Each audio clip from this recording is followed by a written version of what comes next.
Situation কোন কারণে জানে, মিলিয়ন মিলিয়ন ভিউজ সব ইউটিউবার তারাও জানে, কিন্তু নিজের জায়গাটা দুর্বল করে দিয়ে কেউ কথা বলতে চায় না। আমরা বলেছি এখানে যারা আছি, সামনে যারা আছেন, এই সমস্ত জীবনের বিনিময়েও যদি বাংলাদেশের স্বাধীনতা সার্বভৌমত্ব বেঁচে যায়, জুলাই বেঁচে যায়, আমাদের এই জীবন কি আল্লাহর কাছে সঁপে দিতে আমাদের এক সেকেন্ডের ভাবনা নাই। কিন্তু আমরা আজকে স্পষ্ট জানাই, মাননীয় সেনাপ্রধান, ইনাফ ইজ ইনাফ। যে পর্যন্ত হয়েছে আর এক সেকেন্ডও আপনারা বাড়তে দিবেন না। বাংলাদেশের জুলাই বেঁচে থাকতে আর একটা ১-১১ হতে দেয়া হবে না। বিএনপিকে বলতে চাই, বিএনপি বাংলাদেশের মুখপাত্রই থাকতে হবে, সেনাবাহিনীর মুখপাত্র হওয়া চলবে না। জামাতে ইসলামী ক্ষমতায় যাওয়ার জন্য জনগণের পক্ষে না দাঁড়িয়ে যদি ক্যান্টনমেন্টে গিয়ে ভিড় করেন, আপনাদের বাংলাদেশে আর কোনো হিংসা থাকবে না। জুলাইয়ে আমার যে সমস্ত ভাইয়েরা, তোমাদের সারা শরীরে এখনো সেই রক্তের দাগ, তোমরা জনতার পক্ষে দাঁড়িয়ে তোমরা আহত হয়েছ।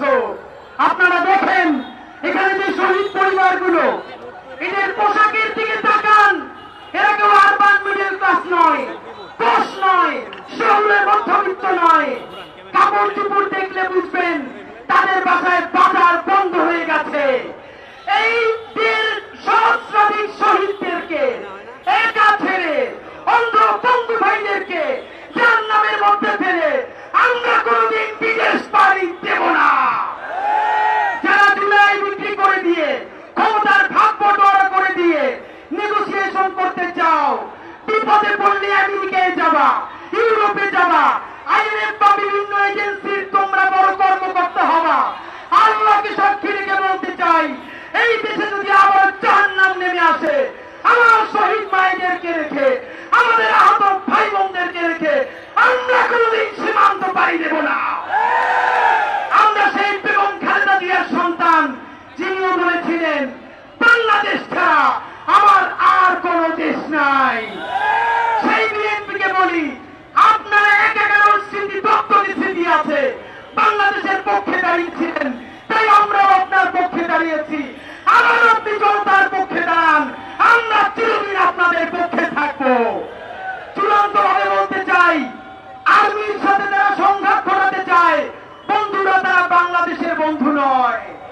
এই আর্মি যেরকম ক্ষতি করেছে, আর্মির বন্ধুরাই কিন্তু আমাদের পাশে দাঁড়িয়েছে। আমরা বলতে চাই, তওবা কমিশন গঠন করো।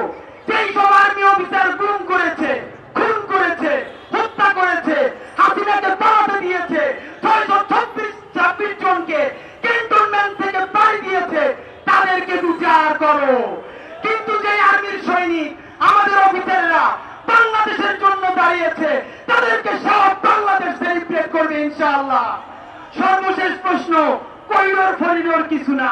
ইশরাক যেরকম বলেছে মেয়র ফেয়ার কিছু না, আমরাও বলি করিডোর কি আজকে এই সরকার বলছে?